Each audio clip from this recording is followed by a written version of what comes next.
Hello, my Aloha tribe, and welcome to the Aloha Perspective. Happy Wednesday. It is Self-Care Wednesday. I am here with you trying to figure out this camera. There we go.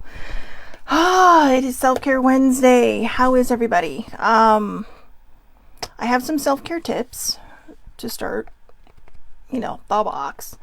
But I also have a heavy subject today. So, probably not as heavy as tomorrow's will be, but, we're still continuing on the path of depression and signs. And today we're going to talk about how to kind of observe, we'll get there. We'll get there. But first, self-care tips. First. Ooh. Wow. Okay. So let's see. One more shuffle. See what comes out. Oh, nothing. Well, that one was trying to, so. Alright. I love the inside of this box. I mean, how fun is that? Talk about getting some rest, right? And then, also this. Take care of yourself so you can shine your soul's light. Take care of yourself so you can shine your soul's light. And that's the cover. So, this is a great deck. I got it from my Goddess Provisions box. You're a goddess. And, yeah. Let's go. I'm so disorganized this morning. So anyways, alright, here we go. I'm just going to shuffle these. Whoa, there's a lot. Talk about needy today.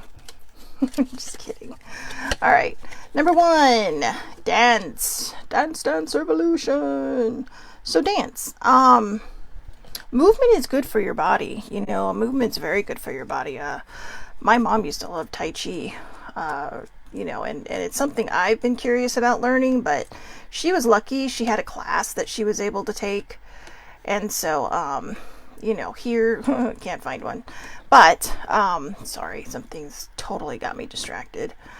Good morning, Sammy. So yeah, dance. Dancing, again, movement is amazing. Movement is everything, really. When you can just let your body go. Don't worry about what you look like. Don't worry about if anybody's watching. If that does bother you, then, sorry, I'm still getting used to this whole mirror thing. But, if it does bother you, then just close your door and dance your little heart out. But get that movement in, get that little bit of, it could be considered exercise, right? A lot of times people think that exercise is running, lifting weights, push-ups, sit-ups, but any form of movement, especially movement that breaks a sweat, is exercise. Dancing is fun exercise, all right? Ask Richard Simmons. So, use your hands. Maybe you like to create things. Maybe you like to write, draw, create jewelry. I create jewelry, for instance. Ta-da! I know, it's one of my favorites. I call it the lemon drop, right? I know, who doesn't want a lemon drop martini now? So, anyways, but yeah, so be creative with your hands, or maybe gardening, or there's lots of different things you can do with your hands. If you're not sure what your skills are, they also have pottery classes. They have art classes. You don't have to be good at art, okay? I remember when I was in high school, my senior year, I took an art class, first and second semester, and I am not an artist, okay? I'm not, but I love to put things together, and I love to color, and I love color. I don't wear a lot of color, but that's just me. But no, I love color. And I've told this story before, but for those who haven't heard it, I remember I got an A in both semesters, and I told my teacher, I said, "You're joking, right?" I'm not grading you on the work. I'm grading you on the effort. But he says, you need to be a little bit easier on yourself because it's not that bad. He's all, you really do try hard. He's all, maybe it's not your first skill, but he's all, the love and the passion that you put into things is what he was grading on. So that was a really, sorry, that was a really good thing for me to remember, that, it's not always about what we think we're doing. A lot of times it's just about, how much love we are and how much passion we're putting into something. So, build strength. Okay, so here we go. So build strength. And again, you can build strength with dancing, with walking, with running, with lifting weights, anything you feel suitable to do, anything you can handle. You can build strength through yoga. You can build strength through Tai Chi. Um, Tai Chi really is, believe it or not, it's a form of martial arts.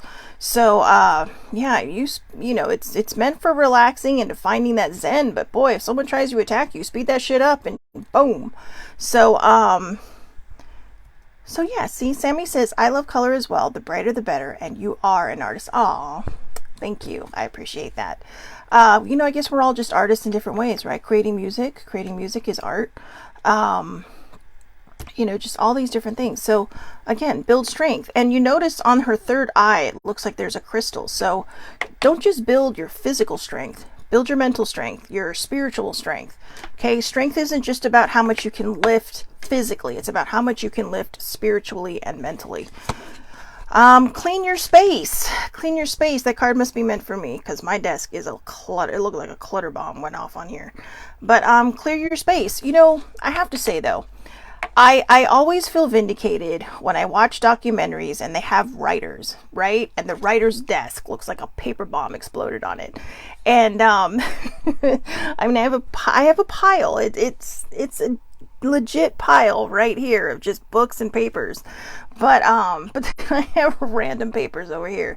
So it's just, I think sometimes there's just that comfort of being surrounded by that stuff to write on. And I have a whole cup of pens, and people give me cups sometimes, and because I think they're cute, and I don't know what to do with them because I already have enough drinking cups, so I start to make pen holders out of them. Because me, I'm a pen collector. But yeah, clean. So that's funny. Sammy says, I am not an artist at cleaning. I am not an artist at cleaning. No, but clean your space. Clean your space. Okay. So, whether it's washing your windows or,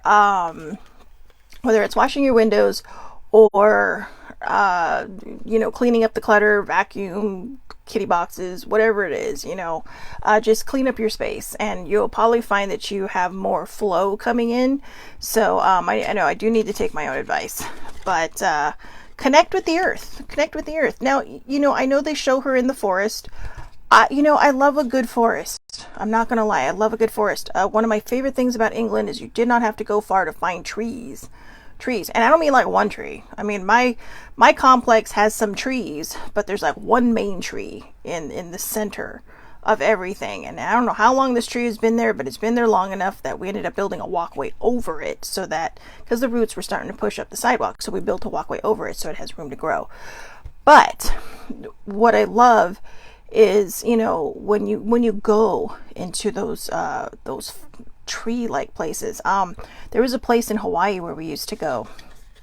My uncle was in the Air Force, and we used to go to this place called Bellows Beach. And Bellows, it was right next to a place that was literally called Sherwood Forest. And this was on the western side of the island. I believe it was the western side. But anyways, it was just walking through there was like traipsing through a forest, and then all of a sudden, poof, the beach. And yeah, older sibling, Colorado. Oh my God. I mean, I cannot express enough to you. People will sit there and go, you go to Colorado every year? Well, Aunt Joyce lives in Colorado and she's getting a little older, so we try to celebrate her birthday with her. But the amount of trees there. When I was younger, I had the opportunity to visit West Virginia. My grandmother's brother had moved there from Hawaii because he met a woman, married, and had kids, or had a kid. And all I complained about was trees and mountain, trees and mountain, trees and mountain. I'm not used to seeing that many trees. I mean, I live in Southern California. Northern California has a lot of trees. The mountains in Southern California have a lot of trees. But we, on the whole, do not have a lot of trees. We got a lot of palm trees. And there are parks with lots of trees, but what I'm talking about is like a forest. It'd be like going to Central Park, right? It's right in the middle of the city and trees everywhere. And so, but Colorado, wow. So Sammy says when you visit Atlanta, you will see lots of trees. One of our nicknames is the Emerald City because of the trees. Telling you, I love trees. people always ask the question, beaches or mountains, right? I love both. I love both. And the nice thing about California, I will say this about Southern California, in the winter, depending on the weather, you can, this is older siblings thing. You can go skiing and surfing all in the same day. Not a lot of places you can do that, but yeah, connect with nature. So if you don't have a forest to go stand in, put your feet in some dirt. Seriously, I got dirt and grass right outside. Put your feet in some dirt, just walk through the grass. Just put a chair out there. If you live in a complex, who cares? Just put a chair out there, stick your feet in the grass, and just connect with nature. Maybe get some sun while you're at it. Nothing, little bit of vitamin D does not hurt anybody. So, yeah, but if you feel so inclined, hug a tree. I know people think that's silly, but it's not. It's not. Trees are living, breathing things. Without them, you will not be breathing because they give you the oxygen you need. So we also need to protect our trees. We need to do a better job of taking care of nature and the trees. We spend so much time building that we forget what we do to nature. We have a tiny coyote, well, not a tiny coyote problem, but we have a significant coyote problem out here, and there's always new developments going up. So, people complain about the coyotes, but it's like you were literally invading their home. So I know we all need a place to live, but we have to figure out a way to coexist with our little four-legged neighbors, okay? Even the ones that eat the cute little bunnies because they're hungry. I know that went dark. That went sideways fast. But yeah, Sammy, tree huggers unite. Yeah, 100% tree huggers unite. I have to share a really quick story. And this is one of my favorite stories. So COVID was a dark time, right? I mean, whether you believe in it or not, the world was shut down. No, you cannot get around that. But I remember one day, it was about 2 weeks after everything had shut down. People were told to work from home. Only, necessary people should be out and about. Sibling and I would take drives because, you got to get out of the house. But I remember one day, because I used to do a lot of my work outside. It was so nice in the spring and the late winter. And I remember looking over, and I had the gate open, and I just kind of looked over because, and I was just, the tree was breathing.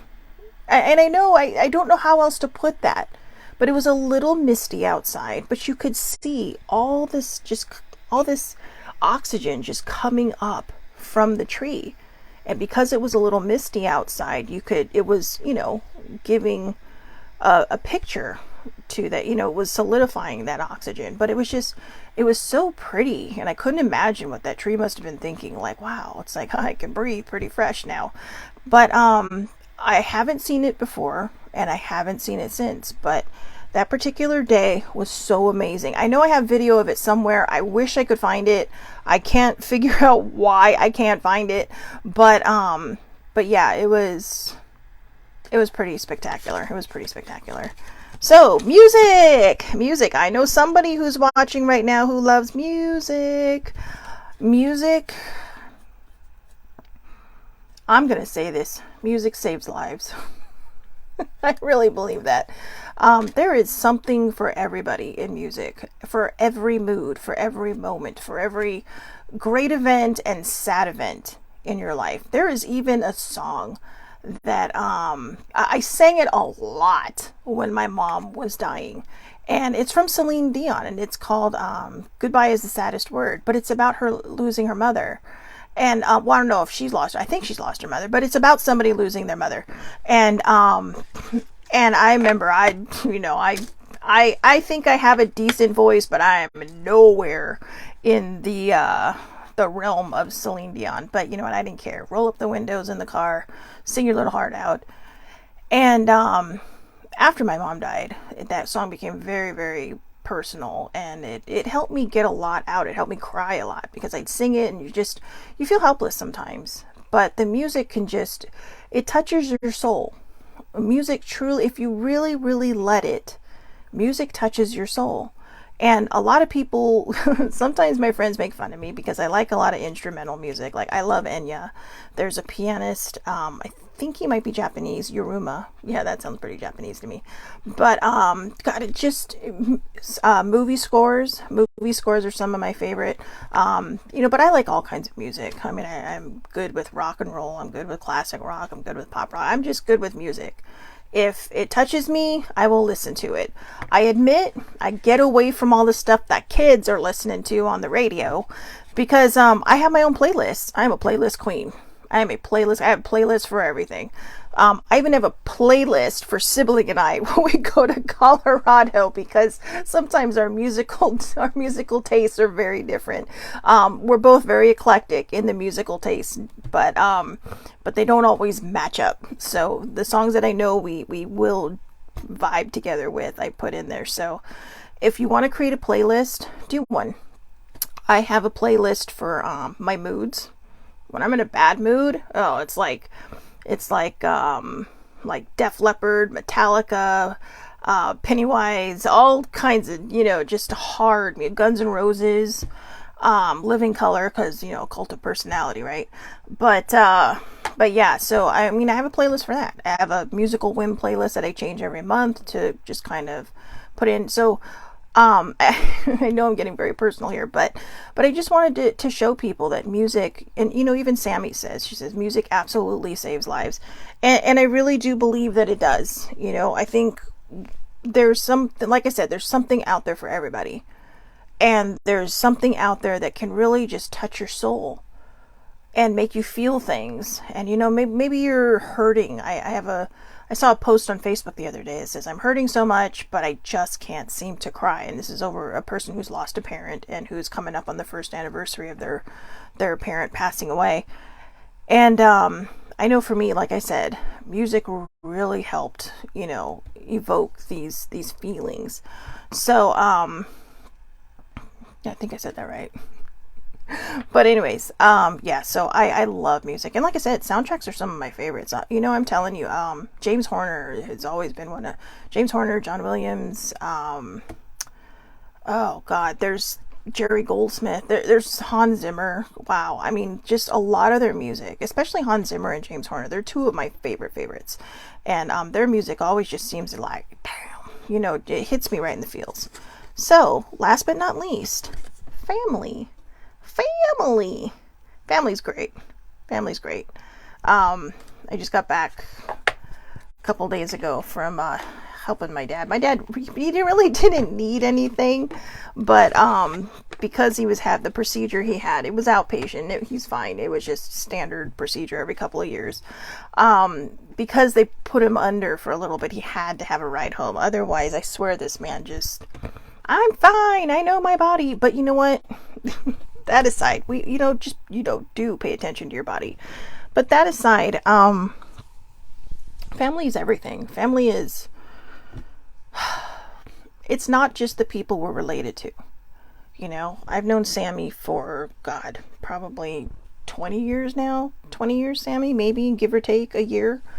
And she is truly like a sister. We call each other mutt twins because we're both like Heinz 57, but yeah, we just, it's like family. And we have a little tiny group that we belong to, that she set up with about 4 other girls or 3 other girls, and they're like family as well. You just, even if you don't meet people in person, sometimes you just get to know people on a level that you don't realize. Yeah, I think it has been a little bit over 20 years. So I'm just going to say this. I'm just going to say this out loud. Gerard Butler, thank you for bringing us together.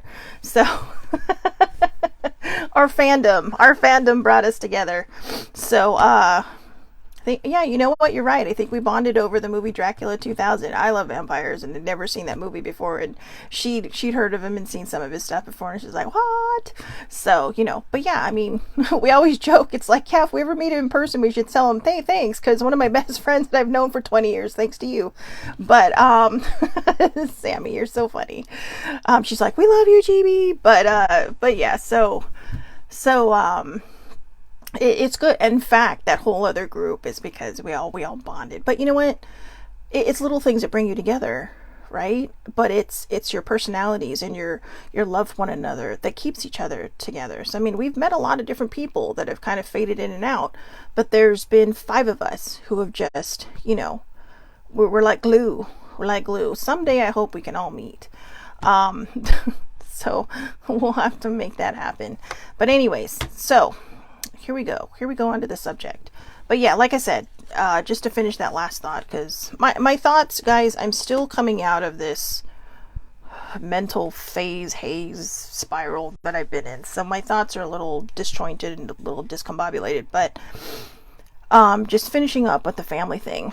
Just remember, I know there's a lot of people out there who struggle because they feel like their family isn't there, or maybe they have parents who have let them down, or maybe they have children who let them down, or whatever it is. Family isn't just, blood. To me, family is what is in the heart. It's what is in the heart. Older sibling and I are best friends. We are not related. Oh yeah, that's right. Older sibling reminded me. I met another friend, believe it or not, over eBay through hockey. We were always bidding on the same stuff. Now, funny enough, I actually met her on a group chat we were all in for the Anaheim Ducks, known as the Mighty Ducks back then when we first became friends. But turns out we had one of the same favorite players, and we're always bidding on their sports cards or trading cards online when eBay was pretty much just that. So I'm dating myself.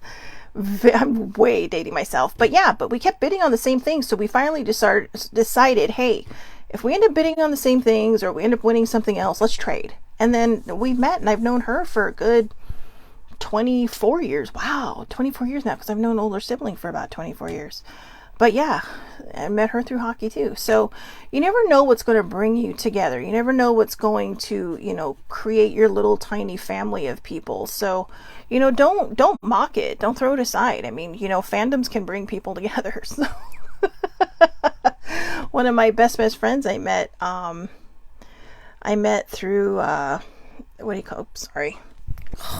This mirror thing, I've got to get used to it. But, one of my dear friends that I also consider family, she was dating somebody at the time that I went to high school with, but it was through Comic-Con, so it's just like, and I don't know what happened to them, but her and I are still like really close. So, you never know what life is going to throw at you. So speaking of what life is going to throw at you, let's get to today's topic. So I want to talk a little bit about, I'm so sorry guys, I'm telling you, I'm just like, I cannot imagine what it must be like watching me now or watching me later. We're just like, oh my God, she's just falling apart over there. But, I am awkwardly delightful, or delightfully awkward. So, yeah,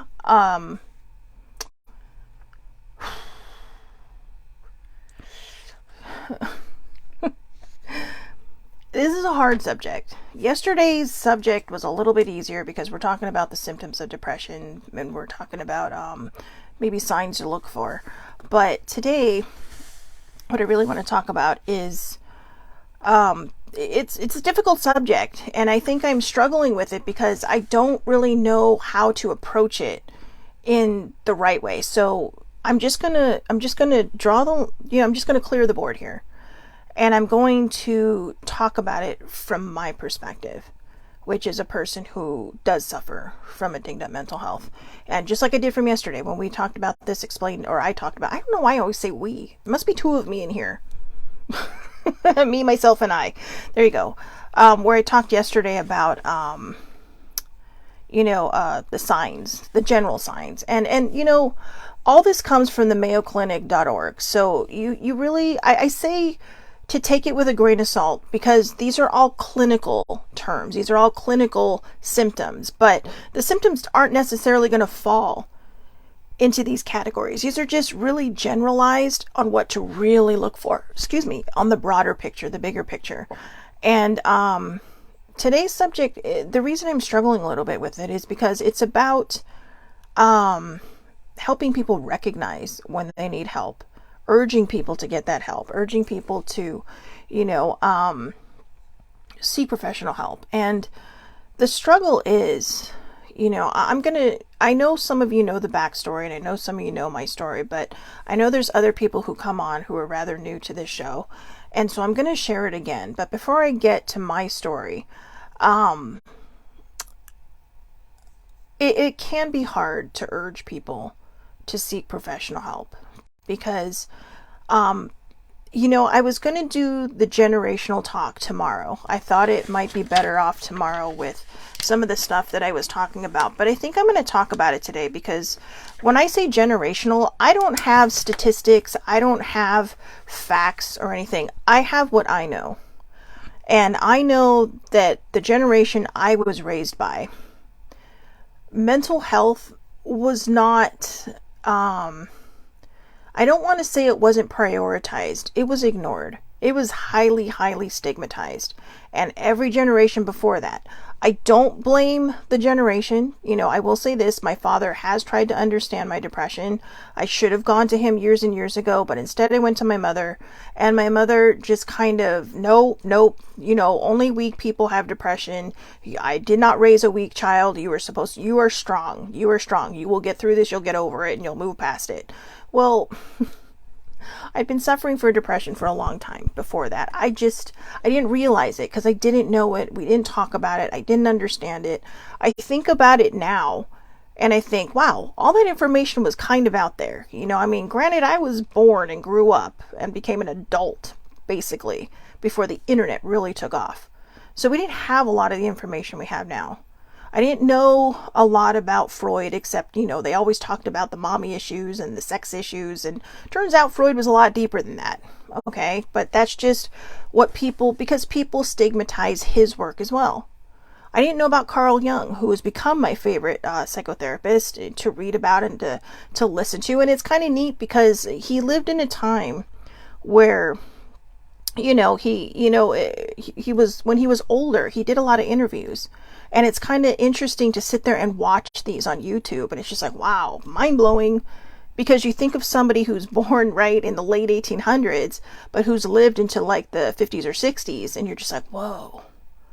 And all this work that they bring with them. And, he was, he was mentored for a while. I believe he was mentored, or they were colleagues, by Freud. So, Freud is considered the father of psychotherapy, right? So, but again, like I mentioned yesterday, these things, see, Sammy likes Carl Jung too. Yes, thank God for Jung. But these things existed before then. People taking their own lives existed over the centuries, over the millennia. It just didn't happen, right? Gosh, in the Bible, you have people who just, didn't do well. There's suicide in the Bible.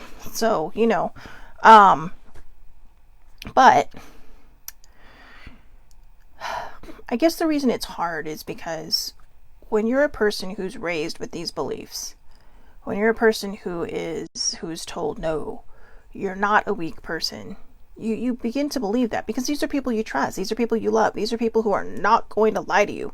But my mom didn't lie to me. My mom told me her truth.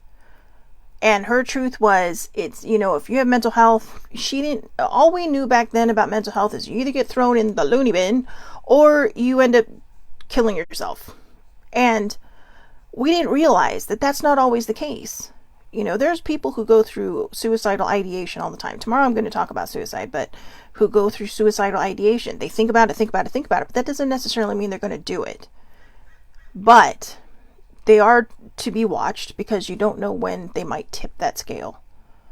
So in this case, though, we're just going to talk about people who you might feel have depression. This is not an easy story to talk about. It never has been. But I will say this. If it wasn't for older sibling, I may or may not be dead.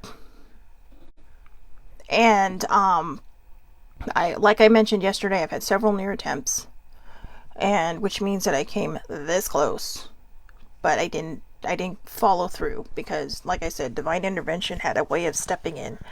But if it wasn't for her, I can't tell you where I'd be. I don't know the kind of person I'd be today. I don't know the kind of person that I would have turned out to. I don't know about the choices I would have made, or the paths I might have taken. And it's because she struggled with her mental health. She was fortunate to have parents who understood it and who really kind of, looked into that. And now, I just want to say, this doesn't mean that the other people in my life haven't helped. I mean, Sammy's been there, baby sibling's been there, my dad's been there. My dad really, really tries hard to understand mental health. And he's very honest that he doesn't always get it. But I think he's really starting to now. He's starting to really kind of understand it. But the reason I'm singling older sibling out, or Laura, is because she, like I said, she's a couple years older than me. So she'd been through all these things. She's very open with her story. She allows me to share it. She had actual suicide attempts. And sometimes I'd ask her, what was that like? And she's, there's nothing worse than waking up and realizing you failed at something else. And she has had trauma in her past. So all these things being said, she recognized the symptoms. And for years, I'm not joking, you guys, for years, maybe you should ask your doctor for help. Maybe you should. And, at the time, I'm not trying to knock certain antidepressants, so I'm not going to say, but there is one specific antidepressant that almost everybody I know that is on it feels like a freaking zombie. Okay, and I absolutely hate it. It was the very first, I don't know if it was the very first drug out there as an antidepressant, but I know it was one of the first ones and one of the oldest ones. So at the time, it did what it was supposed to do. But, thanks to scientists, they've found new things that work better for people. And, I think the hardest thing is when I opened up to my mother, I was instantly stigmatized. I was 23 years old. It took 20 more years to come close to getting any sort of help. Older sibling tried. I tried the meds. I'm like, I hate these things, or blah, blah, blah. But what I was missing is antidepressants just help with the moods. You gotta do the work. You gotta do the therapy if you have trauma. And that's what I needed. And, after I lost a friend to suicide, I thought, you know what? I need to get my ass into therapy. 3 people said it on the exact same day. At 3 people completely independent of each other, And I thought, yeah, this has already been rolling around in my mind. And, I haven't really dealt with my mother's death. I hadn't dealt with Sissy Joe's passing. And so finally I decided to really take it seriously. But before I did that, older sibling had actually said to me a few months earlier, because I was starting to spiral again. I mean, she did. She was... I had a very bad habit of exploding because I didn't want to be weak. But having depression, having a dinged up mental health is not weakness. It's a sickness. It's an illness. I hate the term mental illness, but it's exactly what it is. It's an illness. It may not be cancer. It may not be heart disease. It may not be, some autoimmune disease. But it's an illness. And it's an illness we have to deal with, and it's an illness that we have to take care of. In a way, you can think of it as an autoimmune disease. Some autoimmune diseases go away. Some people's depression goes away. Or it goes into a type of remission because they've learned that balance. They're on the right cocktail of meds. I'm on one antidepressant. I know people who are on several because they have a lot of separate diagnoses together under the mental health umbrella. And so, but I just kept hearing those words in the back of my head. Only weak people have. And it's like, no. I mentioned it yesterday. I wish I could show my mom how strong I had to be to make it through a lot of the memories, to make it through a lot of the bad things that had happened to me in my life that nobody knew about. Not my parents, not anybody. And it took a lot of strength, but it also messed me up a bit. So, anybody who's been abused knows. Anyone who's been in a traumatic situation knows. Traumatic events or abuse or just anything that's kind of upends you in a way that you just can't mentally wrap your head around it. That's going to do some damage. And, you know, it messed with my self-esteem. So I guess the last thing I wanted was to have depression. The last thing I wanted was for, you know, not to be able to control one more thing in my life, because I couldn't seem to control anything in my life. But somehow she made it okay. An older sibling never gave up on me, no matter how hard I fought her, no matter how hard I pushed back. She never gave up on me. And one day I just decided I need to get better. And I remember talking to her one day, and she's like, well, she's all, please don't get mad, but I'm going to say this. And I always try to pick the right time because I don't want to upset you, but I think maybe you should think about getting back on antidepressants. And I actually told her, I said, you know what? I agree. And she was quiet. I mean, she was silent. Her being silent is like me being silent, but she was silent. And, I told her I'd already been, you know, Googling and doing some research on different antidepressants than the ones I had been on in the past that really kind of just, it really zombified me. I couldn't write, I couldn't think, I couldn't anything. These are a little bit better, but, you know, I'm finding my balance now.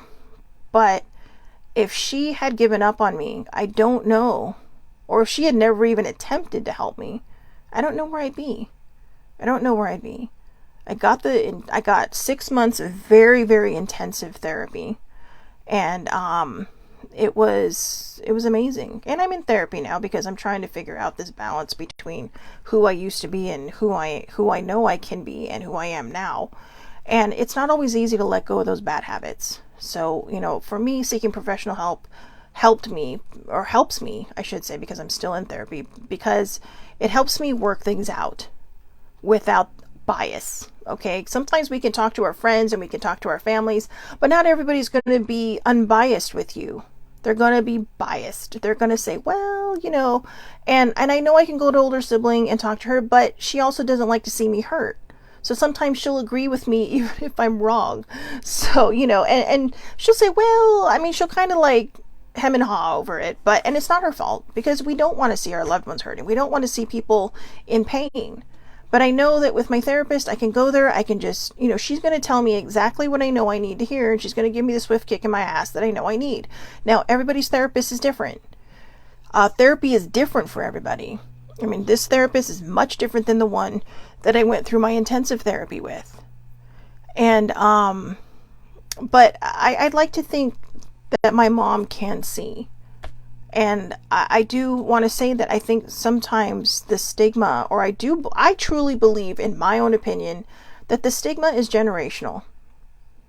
That we put the stigma on people because we don't understand it. We don't know how to deal with it. You know, if you have heart disease, you know what you need to do. If you have cancer, you know what you need to do.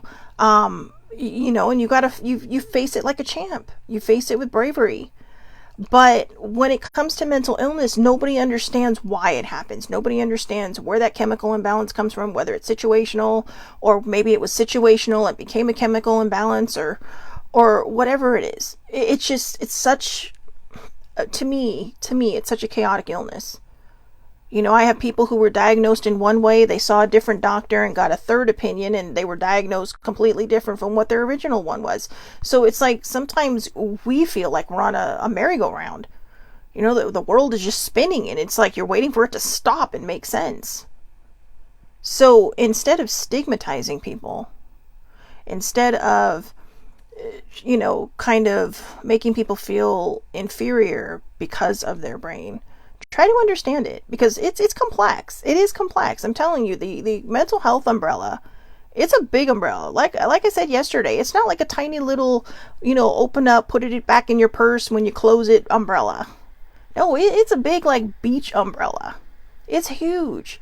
The spokes are many, and some people have multiple spokes under their mental health umbrella. You know, some of them have to deal with more than one thing. And I do feel for those people, because I can't imagine what that's like. You know, it's a little bit of a roller coaster journey, just trying to figure out my brain and get it balanced. I cannot even fathom what other people have to go through. So I know that was like the world's longest segue to what I actually wanted to talk about, but urging people to seek help is not always easy.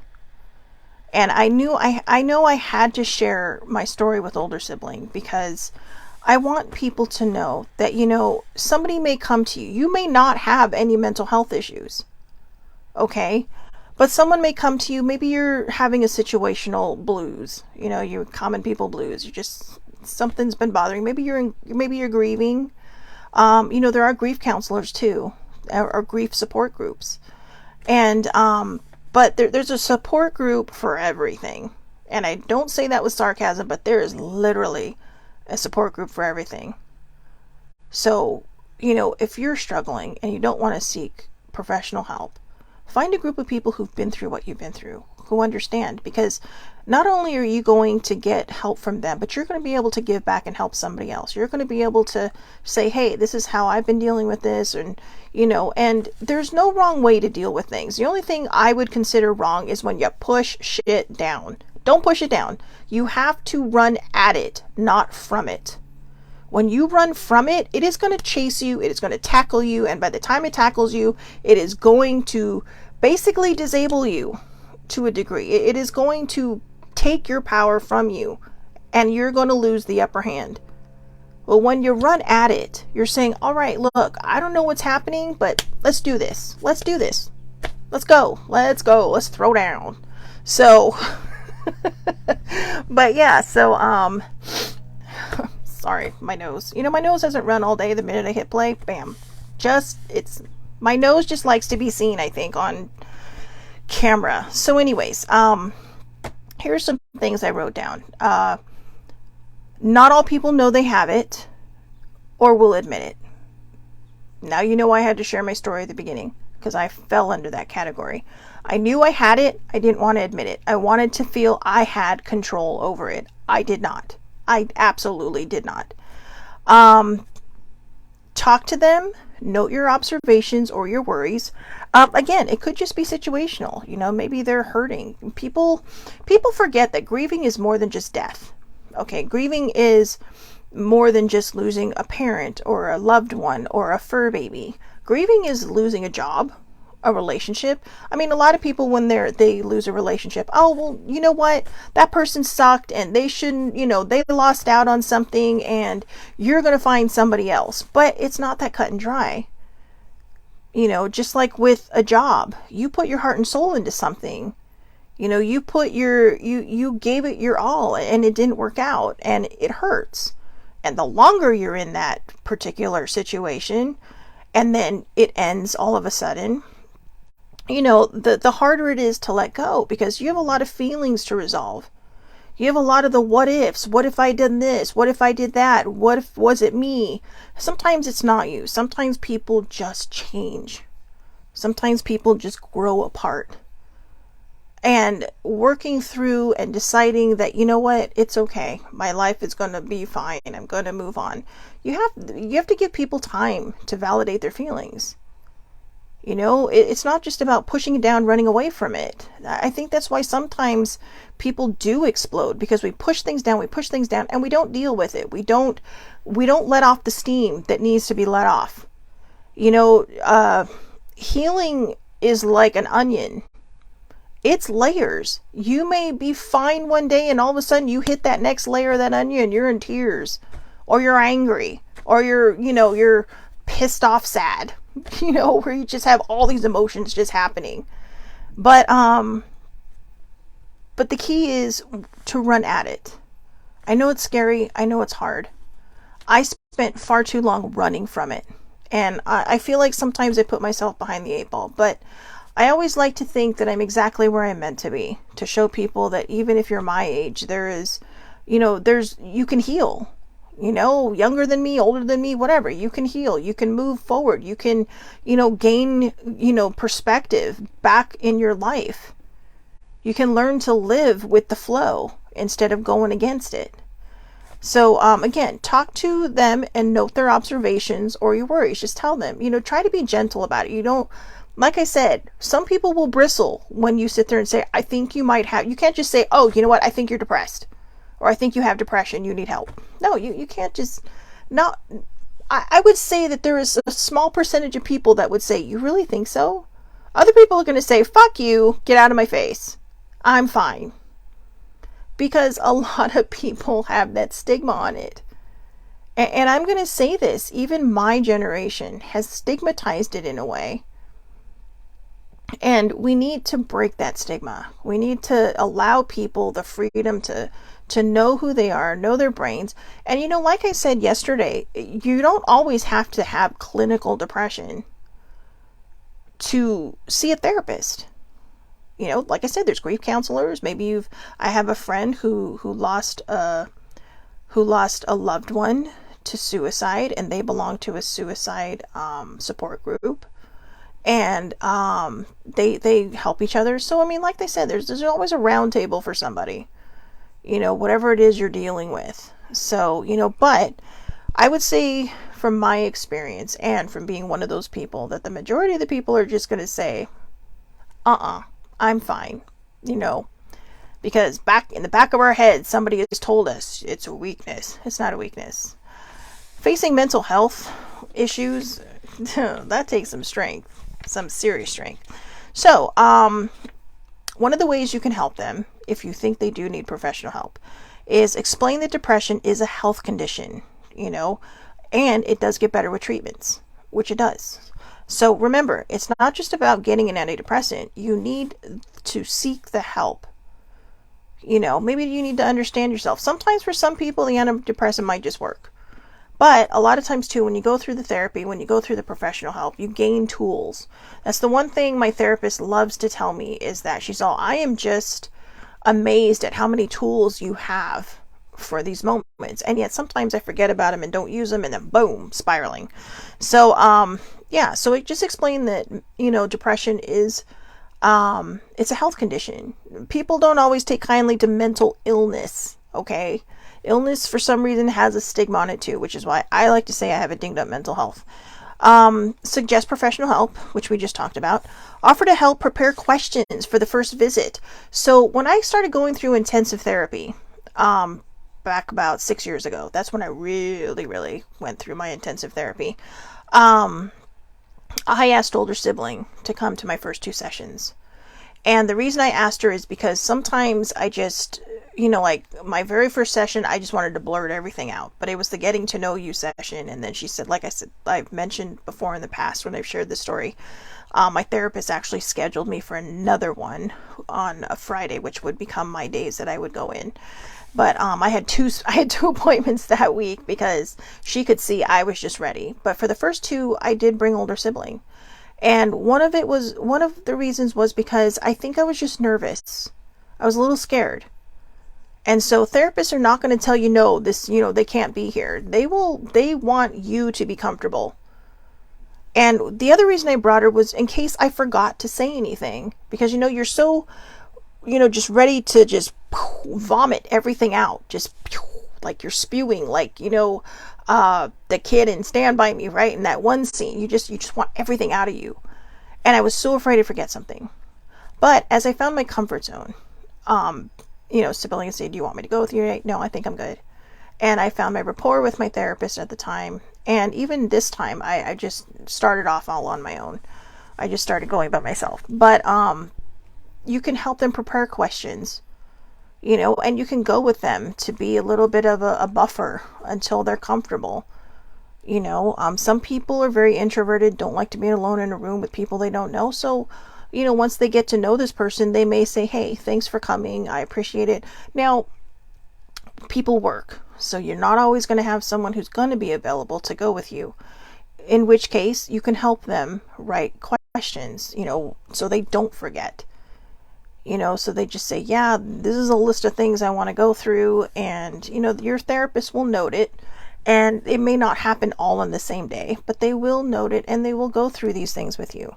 So express your willingness to help. So again, you could go to the appointment with them. You could help them write the questions. Most of all, when it comes down to it, because again, we're not professionals. We can't diagnose somebody with depression. We can sit there and say, I'm observing you, I'm worried about you, I have concerns because of maybe some of the things you've said, or maybe some of the things you're doing, or maybe because you're isolating and that's not normal, or because you're isolating and you only do that when you're upset, and or you're eating a lot. I am an emotional eater, I admit. I try to be a recovering emotional eater, and then I fall off the wagon. So right now I am just not shaming myself. I'm just going with the flow. And I'm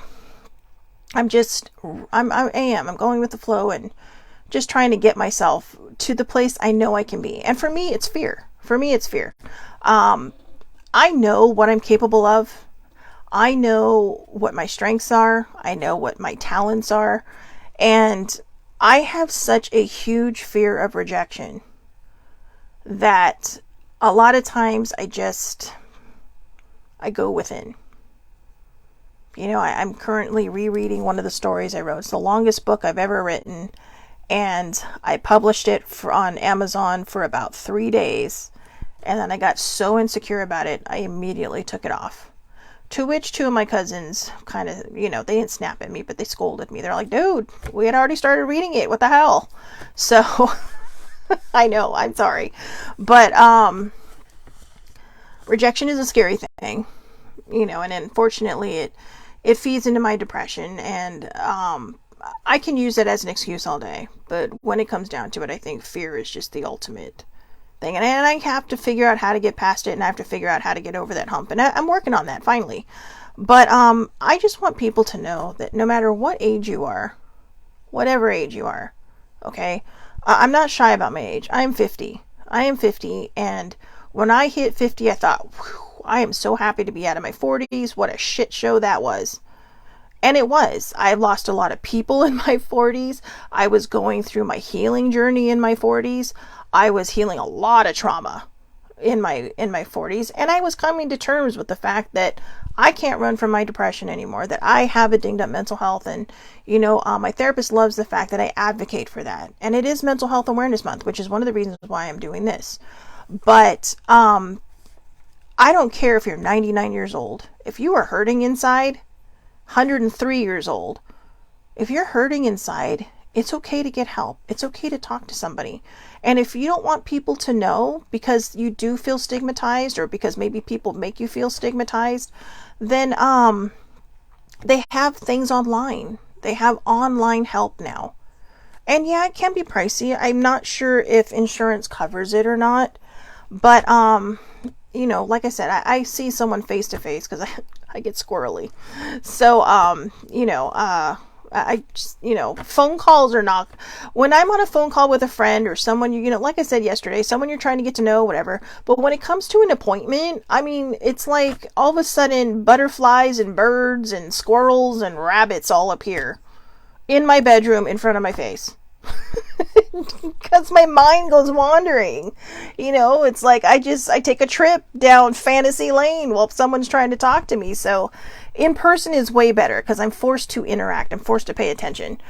But sometimes that's what my depression does, because it's still sometimes hard for me to talk about because I don't always know what I'm feeling. And by that I mean this stuff that's just buried in you that needs to come out. And that's what they're there for. That's what your therapist is there for. They're fishing. Okay, they're fishing. They are throwing the line at you, and they're hoping to catch something and pull it out. And they do that by asking the right questions and by guiding you. And, when they ask you how you feel about that, I know that's kind of the joke, right? Well, how does it make you feel? But the reason they're saying that is because they want you to be honest about what's going on in here. What's going on in here. And a lot of times we don't want to talk about that. We don't want to talk about our feelings. We've been told, no, you can't talk about your feelings because, it makes you weak. It does not. All right. And I'm here to break that stigma. I'm here to end this fucking stigma of this horrible illness, because I think the more that we put ourselves out there, the more honest we are about our mental health, the more people will see this and they will get the help they need. They will find people who understand them. And if someone tries to stigmatize you, don't let them. I remember when I was still working and I was going through that intensive therapy, I went into one of my big boss's office. I used to call them the big bosses. I went into his office and I said, hey, I'm getting ready to leave for my appointment. Do you need anything else for today? Nope, I'm good. And he was talking to another one of the big wigs there. And she said to me, oh, oh, she's all, is everything okay? Are you all right? I'm like, yeah, I just have therapy. She's like, oh, I didn't know you were injured. What part of where are you having therapy on? I said, my brain. And they both just looked at me like, I cannot believe she admitted this. Now, these people one of them was like a hair older than me. The other one was just a couple years older than me. But I realized, wow, I really need to find a way to end the stigma, And, they both look so concerned, right? And it was just like, oh, she's like, I'm sorry. And I'm like, don't be. I said, this is something I've been dealing with my entire life, but I'm finally getting it under control. I'm finally learning how to get it under control. And I think the look on their face changed when I didn't let them stigmatize me. And they weren't intentionally doing it. It was very unintentional. But that's why we have to watch what we say. Instead of saying, oh, just say, you know what? Good. I hope everything goes well. Have a good session.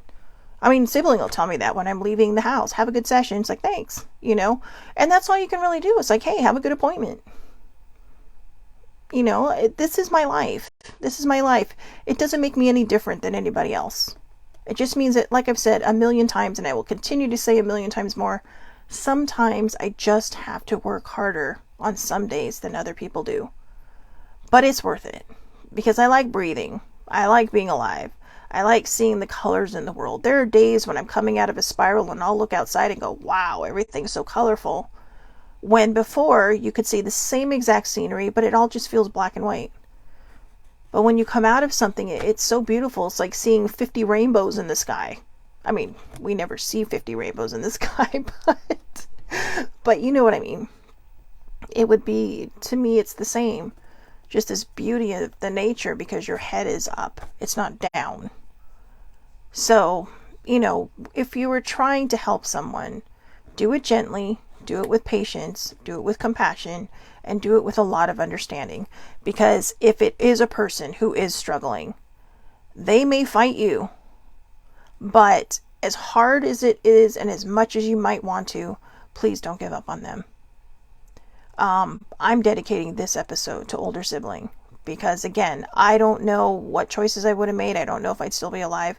But what I do know is that I don't need to know the I don't knows anymore. I don't need to ask the what ifs because I am sitting here. And now I've taken up the torch and I advocate. And I do that because she has given me that opportunity. People like Sammy who have been there when I've been down, or Blue who, I post something and they just text me, hey, how you doing? Or they message me on the side, sending you lots of love, lots of hugs, it'll get better. Baby sibling, my dad, my other family members, when you have support, it's helpful. But when you have somebody who doesn't give up on you, who doesn't sweep it under the rug because they're afraid of what, the outcome could be, who says, you know what, I see you. When you have somebody like that who doesn't give up on you, what's happening, I'm starting to get emotional, what's happening is they're kind of becoming your ride or die for that adventure.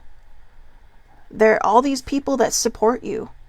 They're saying, hey, you're not going into this battle alone. I'm here for you. I may not be able to fight this battle for you, but damn, I can sure as heck be your backup. I can sit here and make sure you don't fall. And if you do, if you lose that sword in battle, I'm going to throw you another one. So like I said, they may not be able to fight your battle for you, but they give you the courage, they give you the bravery, and they give you the love and support and the patience and understanding that you need to fight that battle. And I know not everybody has that, and I'm here for the people that don't, but I'm telling you right now, I am so grateful for the support I have. Truly 100% grateful. Sometimes when I'm in a mood, just so people don't worry, I'll just post a little meme that says nope on it. And I can tell you right now, Sammy does not miss one of those, especially when it's on Instagram. And I always get a nice message from her. She, oh, we can be your squires. No, you can be my knights, my fellow knights. I know I kind of put it in the position of being a squire, but I prefer that those who do see me through some of the rough times we're just like a bunch of knights, right? Just roaming around fighting the good fight. And we all do the best that we can to support one another. So, you know, I'm grateful. I'm very, very grateful. I am living the life that I know I deserve. And I know it's going to get better. And I know it's going to just, I feel it in my heart that everything is just falling into place now. And everything is just going to get, you know, just incredibly better. Because I get it now. And I think, you know, I may not have gotten it until just this episode. Guys, I'm being 100% honest when I say that. That, you know, we just do the best we can every day. And I've said that a million times to everybody else, but I'd never listen to my own words. I never practice what I preach. So I think it's time to start. So anyways, I hope everybody has a wonderful, wonderful day. I'm going to talk about heavy subjects again tomorrow. But I may toss it up a bit. I may toss it up a bit because I covered a lot of what I would have covered today. So we may talk a little bit more about this. Like I said, it is Mental Health Awareness Month. So, you know, let's keep an eye on our loved ones. Let's keep an eye on people. And like I said, you can't force somebody to get help. You can't force somebody into, you know, acknowledging they have depression, because they may not, or they may. But we can't force people into that. We can't sit there and go, oh, hey, I think you have this because, you know, blah, blah, blah. I've done that to people. And we can't, because sometimes all we do is make them retreat even farther. Just listen. Sometimes the best thing we can do is listen. And again, patience, compassion, and understanding.